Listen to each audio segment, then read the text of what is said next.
दोस्तों स्वागत है ज्ञान अटल के यूट्यूब चैनल पर।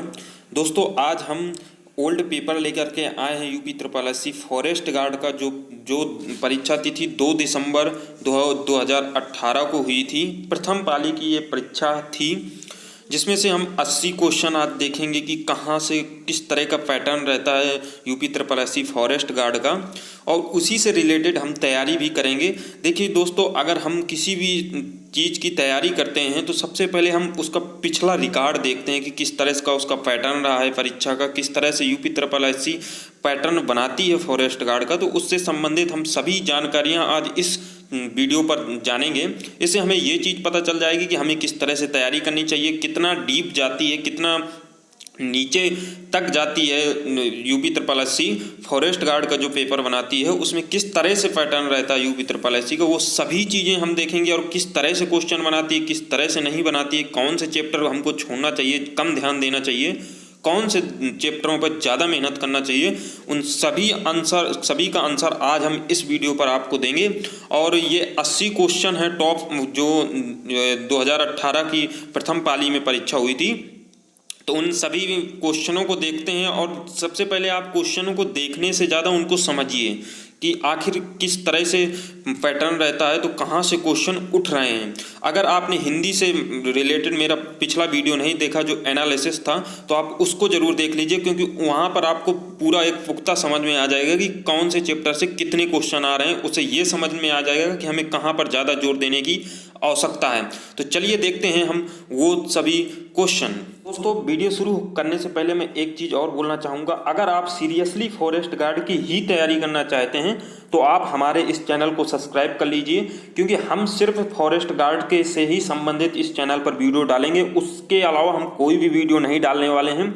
जैसा कि अभी समय हमारा 1 मंथ का बचा है परीक्षा के पहले, तो हम कुछ अपना बनाकर चल रहे हैं। जैसे कि धीरे धीरे समय हम बहुत जल्दी ही हिंदी के स्पेशली मैं वीडियो लेकर के आऊँगा। बहुत ही बेहतरीन वीडियो होंगे। जिस टॉपिक पे हम फंसने वाले हैं तो हम उन टॉपिक्स को कवर करेंगे। बड़े बड़े टॉपिक्स हैं जो 5 से 10 नंबर के आते हैं, उन टॉपिक्स को हम कवर करेंगे और बहुत ही अच्छे सटीक तरीके से मैं बताऊंगा किस तरह से तैयारी करनी है, किस तरह से हमें फिजिकल पास करना है उसकी भी हम तैयारी करेंगे, और किस तरह से हमें आगे रणनीति अपनानी चाहिए UP triple S C forest guard के लिए। वो सभी चीज़ों का मैं एक अच्छा सा प्रोसेस बनाकर चल रहा हूँ। आप मेरे बस इस वीडियो से जुड़ जाइए। समय समय पर आपको सभी तरह की जानकारियाँ मिलती रहेंगी इस चैनल पर, और आप हमारे फॉरेस्ट गार्ड के ग्रुप से भी जुड़ सकते हैं। अगर हमें ज़्यादा नज़दीक से जानने की अगर आपकी लालसा है, अगर हमारे नोट्स और किसी भी तरह की न्यूज और किसी भी तरह के क्वेश्चन आपको अगर पूछने हैं, तो हमारे सबसे ज़्यादा निराकरण बहुत जल्दी वहाँ पर होता है। व्हाट्सएप ग्रुप पे जुड़ जाइए। समय ना बर्बाद करते हुए हम आगे बढ़ते हैं, क्योंकि क्वेश्चन 80 हैं, बहुत जल्दी जल्दी हम कराएंगे। थोड़ा थोड़ा मैं बताता भी जाऊँगा क्वेश्चन को किस तरह से आपको समझना चाहिए। चलिए तो शुरू करते हैं। सबसे पहला हमारा क्वेश्चन है कि यदि सभी राज्य सरकारों को कोई एक सरकारी पत्र भेजा गया हो तो उसे क्या कहते हैं। ये हमारा पत्र लेखन से रिलेटेड क्वेश्चन है। इस तरह के हमारे 5 क्वेश्चन आते हैं।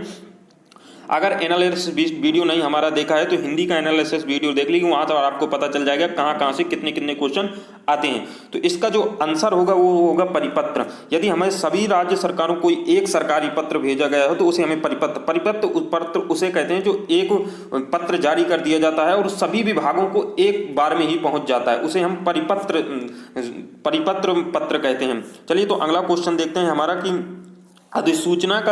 अधिसूचना का प्रयोग किस क्षेत्र में नहीं किया जाता है। अधिसूचना का प्रयोग किस क्षेत्र में नहीं किया जाता है, तो इसका सी आंसर हो जाएगा कर्तव्य क्षेत्र में नहीं किया जाता है। देखिए हमारा अगला क्वेश्चन है उद्देश्यकर्ता के साथ और क्या रहता है। उद्देश्यकर्ता के साथ हमेशा हमारा कर्ता और विस्तार रहता है। अगला हमारा क्वेश्चन है कि जो शब्द वाक्यांशों वाक्य तथा शब्दों को जोड़ते हैं उन्हें क्या कहते हैं, तो उन्हें हम समुच्चय बोधक कहते हैं। अगला हमारा क्वेश्चन हो जाएगा कि भाववाच्य छांटिए। जैसे भाववाच्य छांटना है तो हमें सबसे पहले देखना पूरा हमें पढ़ना पड़ेगा विकल्प को। दादाजी के द्वारा अनिल को डांटा गया। दादाजी के द्वारा अनिल को डांटा गया। बी हमारा हो जाएगा तोते से उड़ा नहीं गया। अगले हमारे 2 विकल्प हो जाएंगे अशोक ने आइसक्रीम खाई तो और चोर पकड़ा गया। तो हमारा जो इसका आंसर हो जाएगा वो हमारा हो जाएगा बी नंबर, क्योंकि बी नंबर हमारा इसका आंसर हो जाएगा तोते से उड़ा नहीं गया। ये हमारा कर्मवाच्य है। देखिए वाच्य हमारे 3 प्रकार के होते हैं, कर्तवाच्य, कर्मवाच्य, भाववाच्य। तो हमारा जो आंसर हो जाएगा उसका तोते से उड़ा नहीं गया। अगला हमारा क्वेश्चन हो जाएगा, 2 प्राणियों द्वारा वस्तुओं के बीच तुलना की जाती है तो किस की क्रिया किस रूप में दिखाई देती है। तो क्रिया हमेशा हमारी, इसका जो आंसर हो जाएगा वो सी हो जाएगा, उत्तरावस्था में। क्रियाएं भी हमारी 3 प्रकार की होती हैं, मूलावस्था क्रिया, उत्तरावस्था, उत्तमावस्था। तो हमारा जो इसका आंसर हो जाएगा उत्तरावस्था। इससे रिलेटेड भी मैं एक वीडियो जल्द डालने वाला हूं, क्रिया से रिलेटेड, क्योंकि इससे बहुत सारे क्वेश्चन पूछे जाते हैं। जो संज्ञा से अव्यय तक का हमारा जो चैप्टर है उससे हमारे 15 क्वेश्चन पूछे जाते हैं, बहुत भारी मात्रा में क्वेश्चन पूछे जाते हैं। तो इसकी हम बेहतर तरीके से तैयारी करेंगे। बस आपको बस ये क्वेश्चन देखने हैं कि हमारे पैटर्न क्या है। थोड़ा हम जल्दी इसलिए कर रहे हैं क्योंकि क्वेश्चन हमारे 80 हैं और तो आप बोर हो जाएंगे, इसलिए हम थोड़ा जल्दी करके क्वेश्चन को दिखाना चाह रहे हैं कि ओल्ड पेपर आया कैसे था। अगला हमारा क्वेश्चन है कि मुझे बताओ तो तुम्हारा जन्म कब और कहाँ हुआ था। वाक्य का भेद बताइए। देखिए वाक्य भेद होते हैं सरल साधारण वाक्य, संयुक्त वाक्य और मिश्र वाक्य। तो हमारा इसका जो आंसर हो जाएगा वो आ जाएगा मिश्र वाक्य। अगला हमारा जो क्वेश्चन है कि शुद्ध वाक्य छांटिए। शुद्ध वाक्य इसमें से छांटना है। शुद्ध और अशुद्ध से भी काफी क्वेश्चन आपको देखने को मिलेंगे कि कई रेलवे के कर्मचारियों की गिरफ्तारी हुई। अगला है हमारा, इस समय आपकी अवस्था 40 वर्ष की है।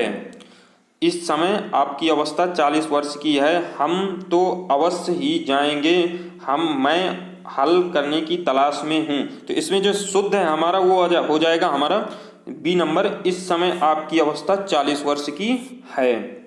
इस तरीके से मैं इनको डिफाइन नहीं कर पाऊंगा क्योंकि समय बहुत कम है, तो आप कुछ अपने से भी जोड़ लगाइएगा। बाकी आप, मैं सभी चैप्टरों को बहुत ही अच्छी तरह से समझाऊंगा, तो वहाँ आपको सब चीज़ें समझ में आ जाएंगी। सर्प, मेढक, घोड़ा, वानर, हाथी आदि को समझाने वाला शब्द क्या है। जो एक शब्द होगा वो इन सभी से जो रिलेटेड होगा वो कौन सा शब्द होगा, तो वो शब्द हमारा होगा हरि। हमारा सर्प, मेढक, सिंह, घोड़ा, वानर आदि को समझाने वाला एक शब्द है हमारा हरि।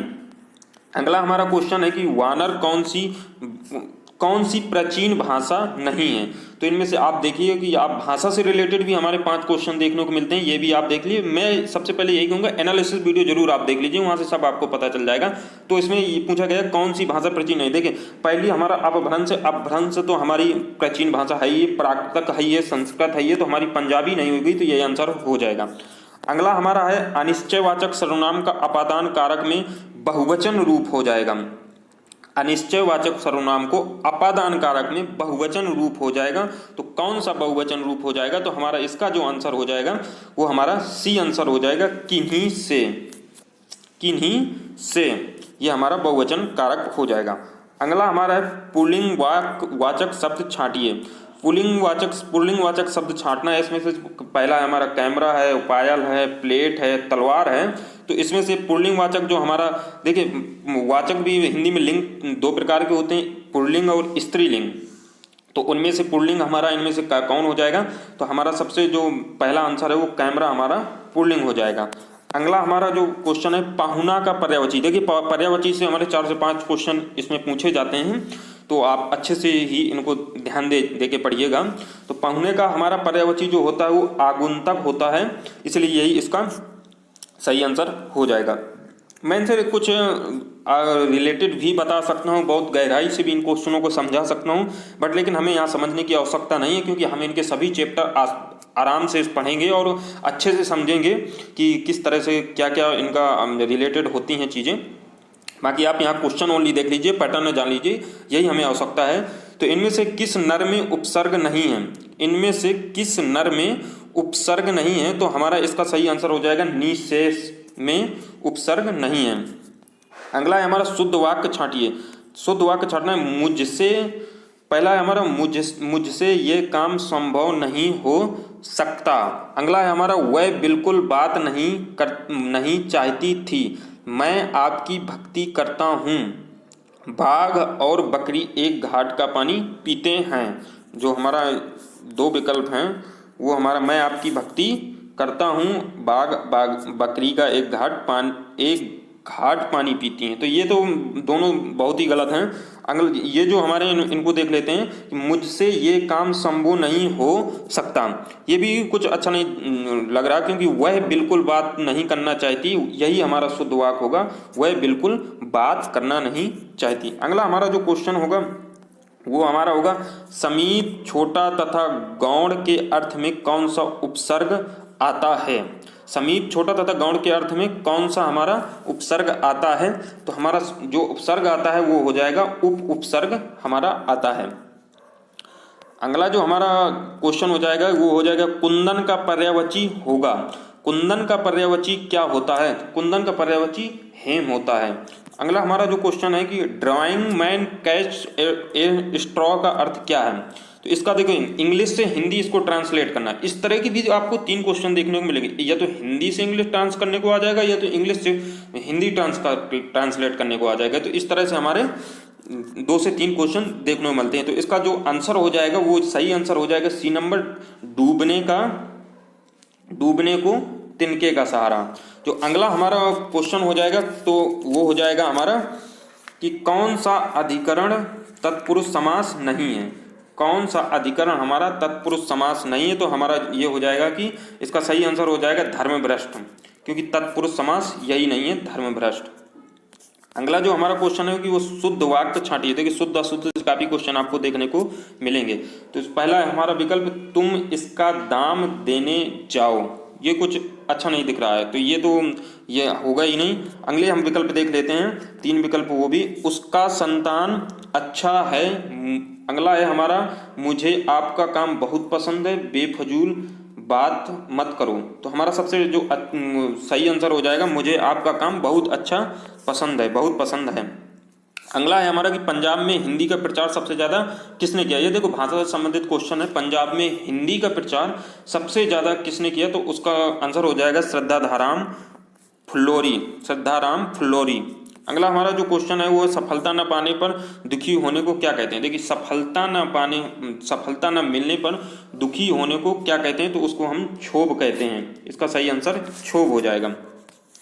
अगला जो हमारा क्वेश्चन है धूपर का पर्यायवाची होगा।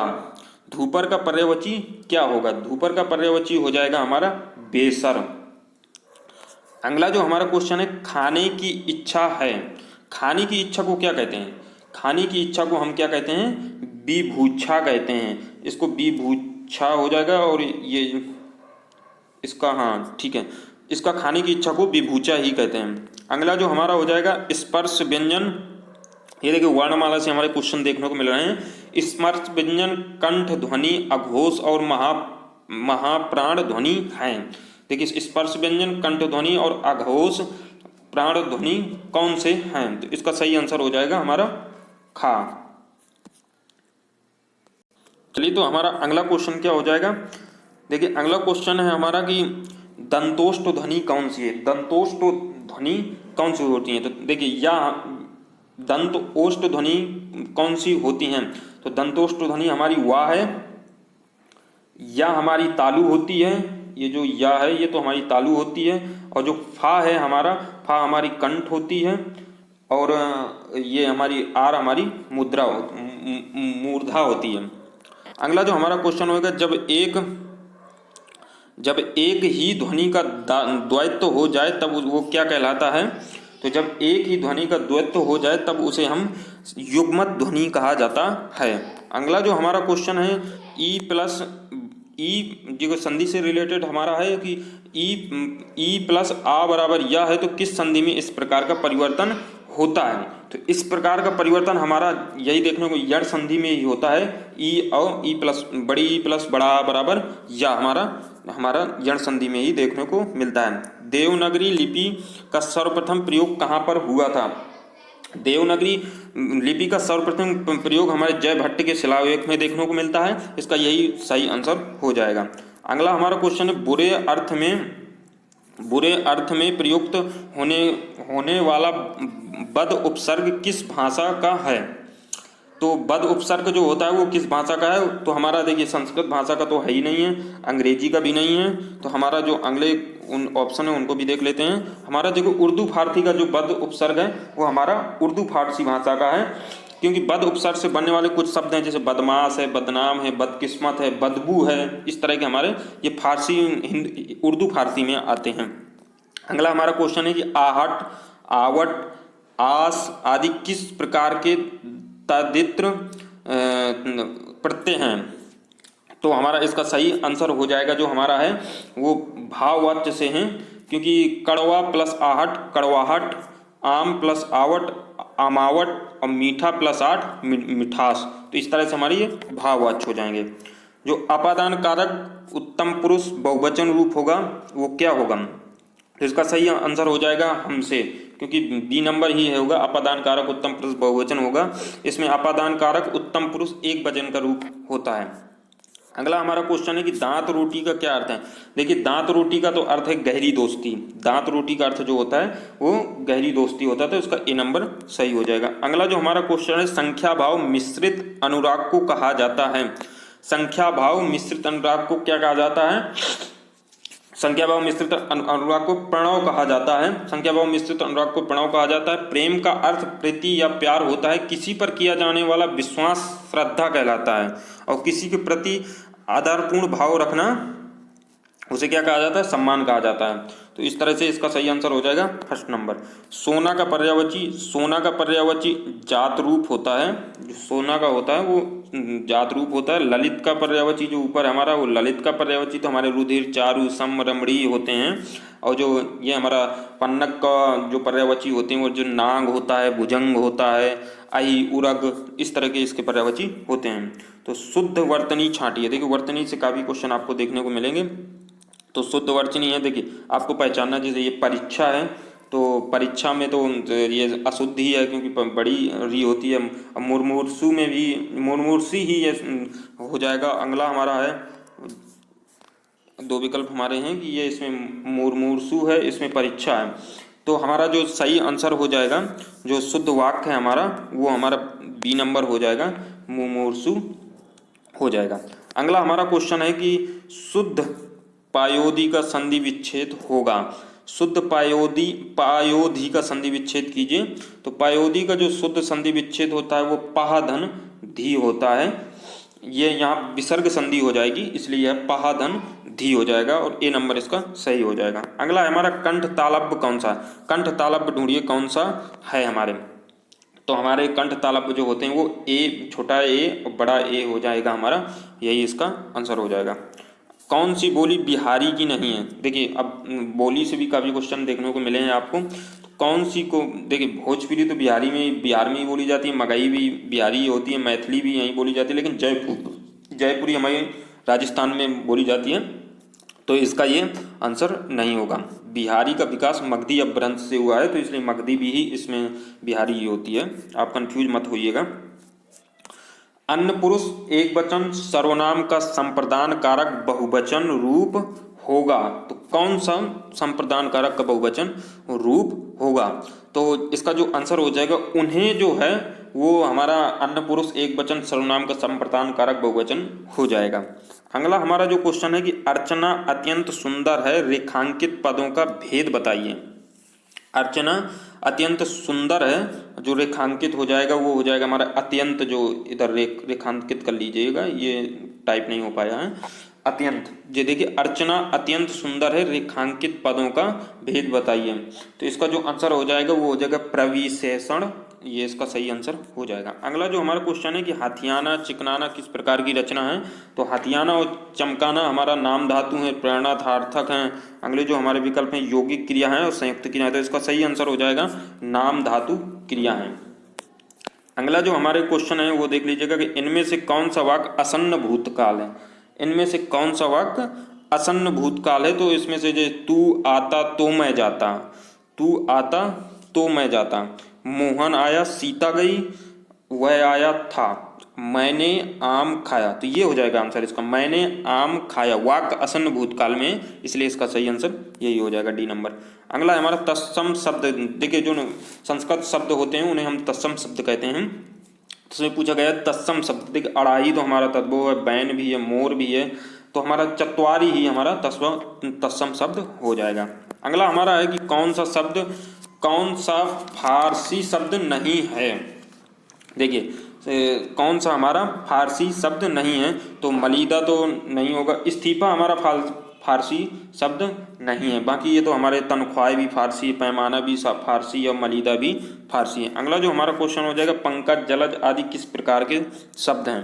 पंकज जलज और पंकज जलज आदि किस प्रकार के हमारे शब्द हैं? तो हमारे योग रूढ़ शब्द हैं। अब जो देखिए योग रूढ़ और रूढ़, ये भी शब्द आप देख लीजिएगा। यौगिक शब्द जो होते हैं, 3 प्रकार के शब्द होते हैं, योग रूढ़, यौगिक और रूढ़। ऐसे योग रूढ़ शब्द उन्हें कहते हैं कि जो ऐसे शब्द जो समान अर्थ को ना प्रकट कर किसी विशेष अर्थ को प्रकट करते हैं, उन्हें योग रूढ़ कहते हैं। और यौगिक जो अर्थ होते हैं 2 या 2 से अधिक शब्दों से मिलकर जो बनते हैं, उन्हें हम योग रूढ़ कहते हैं। जैसे विज्ञान हो गया, प्रयोगशाला हो गया, विद्यालय हो गया, इस तरह के हमारे यौगिक हो जाते हैं। और जो हमारे रूढ़ शब्द होते हैं, रूढ़ शब्द उन्हें कहते हैं जिन शब्दों के सार्थक खंड ना हो तथा वो अपना एक निश्चित अर्थ रखते हों। जैसे दिन हो गया, रात हो गया, घर हो गया, इस तरह के, तो आप उनको भी देख लीजिए। समास को अलग करने को क्या कहा जाता है? समास को अलग करने को हम क्या कहते हैं? समास को अलग करने को हम विग्रह कहते हैं। अगला जो हमारा क्वेश्चन है, कौन सा पद विकृत नहीं होता है? कौन सा शब्द विकृत नहीं होता है? इसका जो सही आंसर हो जाएगा हमारा अव्यय हो जाएगा, क्योंकि यही हमारा पद विकृत नहीं होता है। अगला हमारा है कि शुद्ध वाक्य छांटिए। इसमें से शुद्ध वाक्य छांटना है हमको। हम तो अवश्य ही जाएंगे।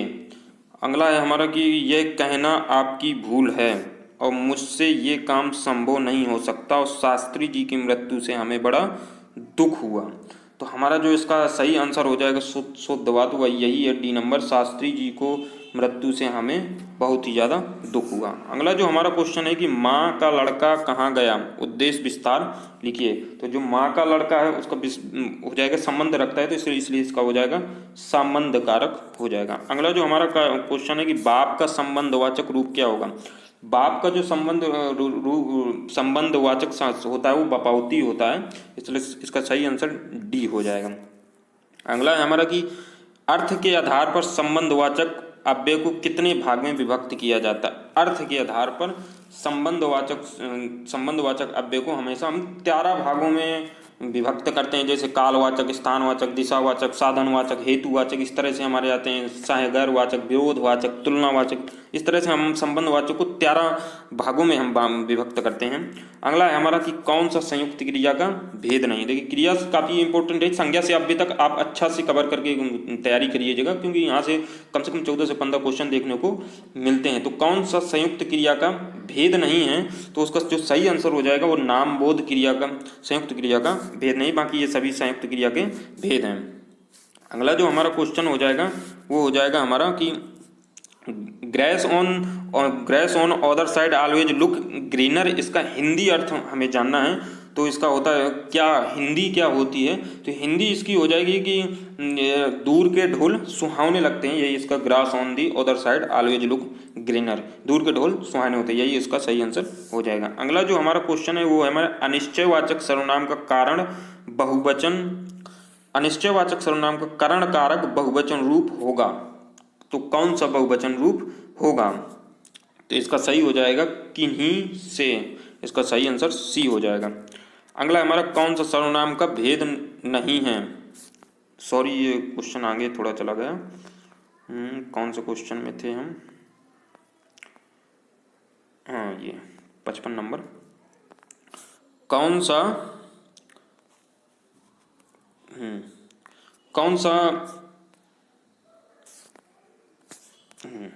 सा सर्वनाम का भेद नहीं है?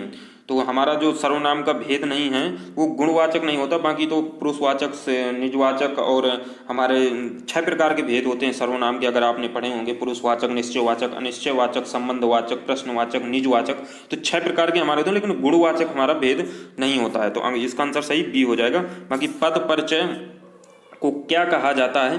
तो पद परिचय को हमेशा पद संगठन कहा जाता है, तो इसका आंसर ए हो जाएगा। अगला है हमारा वाक्य में जिस शब्द से क्रिया के संबंध का बोध होता है उसे क्या कहते हैं? वाक्य में जिस शब्द से क्रिया के संबंध का बोध होता है उसे हम क्या कहते हैं? उसे हम करण कारक कहते हैं। इसमें विकल्प, अच्छा 2 विकल्प हमारे नीचे हैं, तो इसका हमारा जो आंसर हो जाएगा करण कारक हो जाएगा, क्योंकि क्रिया भी हमारी करण कारक, संबंध कारक, अपादान कारक, संप्रदान कारक, तो हमारा ये जो करण कारक हमारा सही इसका आंसर हो जाएगा। अगला है हमारा कि rating of the account maintenance of the proposed terms not the approved, Hindi अनुवाद इसको करना है। तो देखिए जो 3 क्वेश्चन हमें अभी तक देखने को मिल गए कि इंग्लिश से हिंदी हमें अनुवाद करना है, तो इसका जो सही आंसर हो जाएगा हमारा उसका बी हो जाएगा। प्रस्तावित सतह एक्स स्थान पर लेने का अनुमोदन नहीं मिला है, तो इसका आंसर बी हो जाएगा। चलिए अगला क्वेश्चन देखते हैं जो हमारा ये है, Gopal out be the assessment of the himself of the such conduct, इसका हिंदी अनुवाद करना है।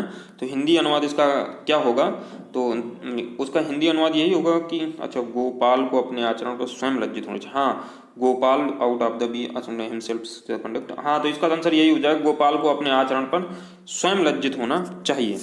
अगला जो हमारा क्वेश्चन है, तो उनके द्वारा अपना काम कब तक समाप्त नहीं किया गया है, अंग्रेजी में अनुवाद के, जैसे अभी तक इंग्लिश से हिंदी पूछ रहा, हिंदी से इंग्लिश पूछ रहा, तो उनके द्वारा अपना काम अब तक समाप्त नहीं किया गया, तो अंग्रेजी में इसका अनुवाद कीजिए।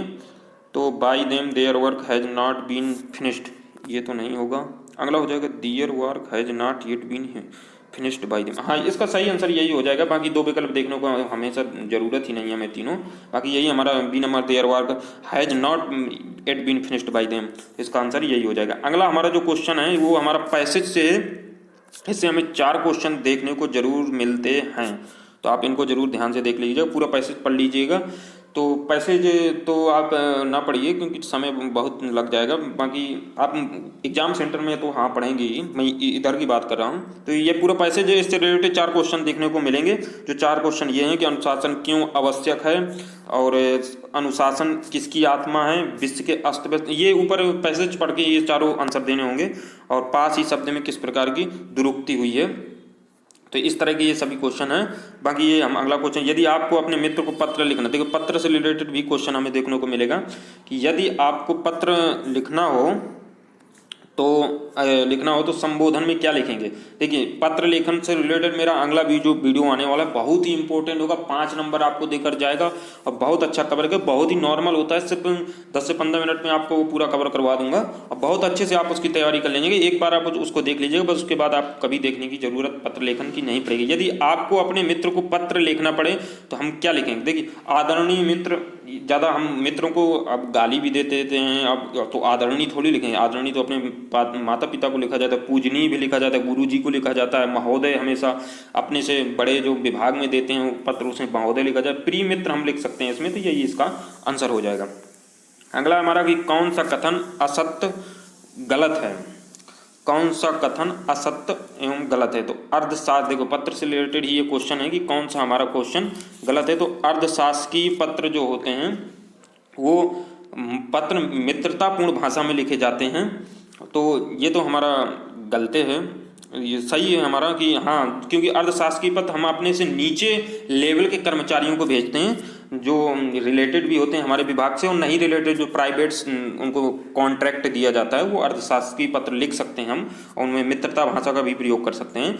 अगला हमारा संबोधन के लिए प्रिय लिखा जाता है, संबोधन के लिए प्रिय लिखा जाता है, तो ये भी हमारा सही है हमारा, और ये हमारा गलत नहीं होगा, संबोधन के लिए प्रिय लिख सकते हैं। और स्वनिर्देश के लिए आपका सद्भावी सिंसेरली लिखा जाए, हाँ आपका सद्भावी भी लिख सकते हैं क्योंकि हमें प्रेम दिखाने की आवश्यकता है। अगला जो विकल्प है इनमें भेजने वाला हस्ताक्षर करके पद का उल्लेख भी करता है, इनमें भेजने वाला, देखिए 3 जब हमारे सही हैं तो ये हमारा ऑटोमेटिक गलत ही होगा।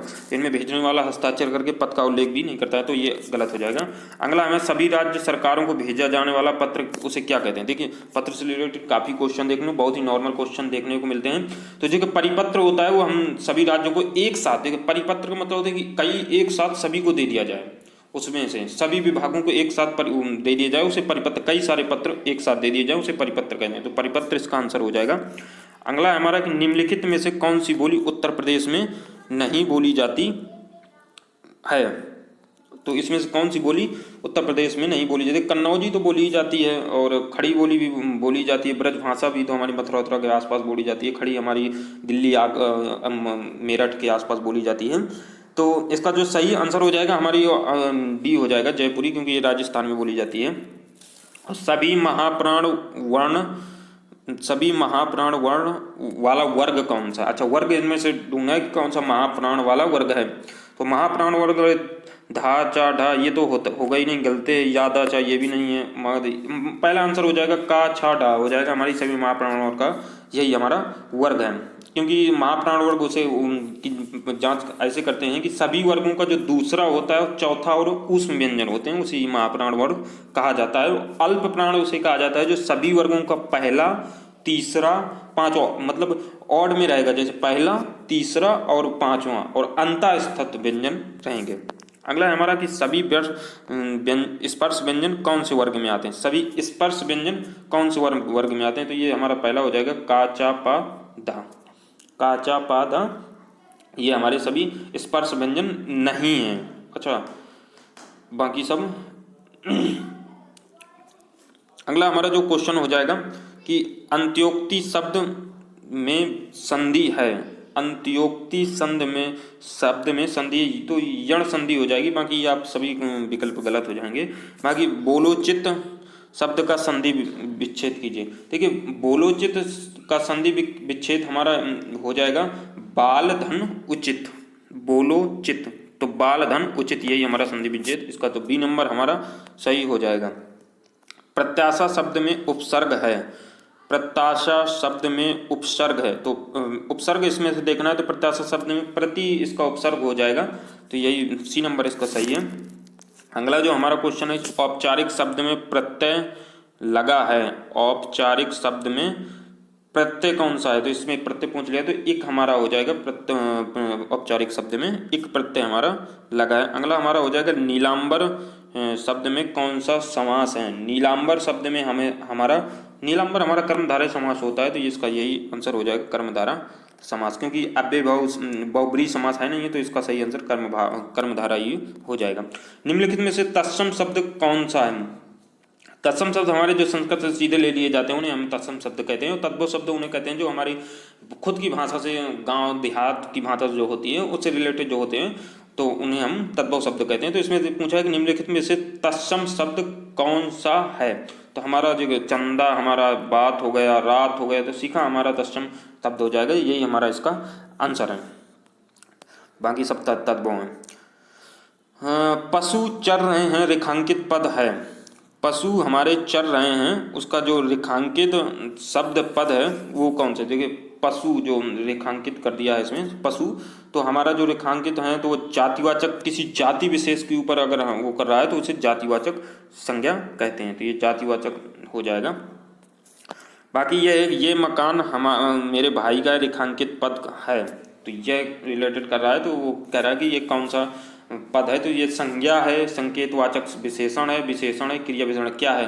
तो इसका जो सही आंसर हो जाएगा वो रेखांकित पद संकेतवाचक सर्वनाम विशेषण को ही रिलेटेड करता है, तो इसलिए इसका आंसर बी हो जाएगा। अगला है हमारा जो आखिरी एंड लास्ट क्वेश्चन है हमारा कि हम ताजमहल देखने जाएंगे, रेखांकित पद है, तो हम जो लिखा है वो क्या है? तो इसका जो रेखांकित पद है वो पुरुषवाचक हो जाएगा समथिंग, तो इसमें विकल्प में हाँ ये पुरुषवाचक सर्वनाम हो जाएगा, इसका यही आंसर है। तो चलिए, इस तरह से हमने 80 क्वेश्चन सभी देख लिए हैं, और अगर आप सच में अगर सीरियसली अपने माता पिता अपना सपना पूरा करना चाहते हैं तो आप हमारे इस चैनल को सब्सक्राइब कर लीजिए।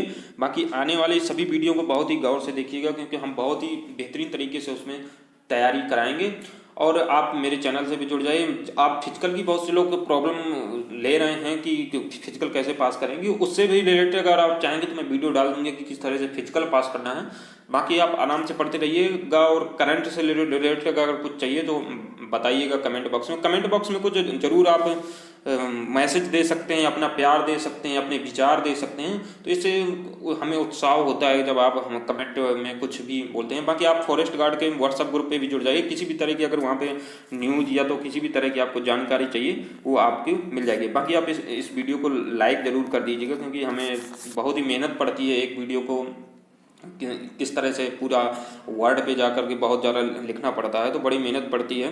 तो आप हमें जो कहते हैं कि दक्षिणा होती है वही है कि हमें लाइक कर दीजिएगा, यही हमारे लिए बहुत ही महत्वपूर्ण है। आगे मिलते हैं इसी तरह की बहुत ही इंटरेस्टिंग वीडियो के साथ। हिंदी की जो रहेगी बहुत ही जल्दी आने वाली वीडियो, मैं अब बहुत ही रेगुलर आपको लिए वीडियो लाता रहूँगा और आपसे जुड़ा रहूँगा। तो मिलते हैं एक अन्य वीडियो में, तब तक के लिए जय हिंद।